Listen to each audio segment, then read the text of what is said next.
Vedem, de fapt, vom vedea în episodul următor un prim examen prin care va trece Ilie, pârâul Cherit, apoi al doilea examen va fi casa văduvei,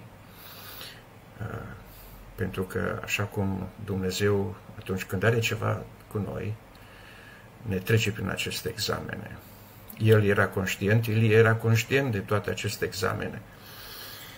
Și nu întâmplător, Dumnezeu l-a ascultat atunci când a cerut ca să mistuie focul de pe altar în fața a 850 de proroci. Dumnezeu lui Ilie este un Dumnezeu adevărat.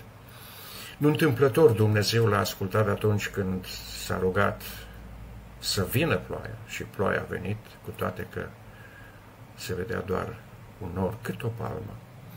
Iată dar că în fața noastră, în aceste episoade, învățăm câteva lecții frumoase despre un om disciplinat, un om pus deoparte, disponibil pentru Dumnezeu, un om simplu, un om smerit și un om într-o relație bună cu Dumnezeu. Fie ca Dumnezeu să ne dea puterea să învățăm și noi câteva lucruri din aici, din viața aceasta lui Ilie, din episoadele pe care le vom petrece împreună.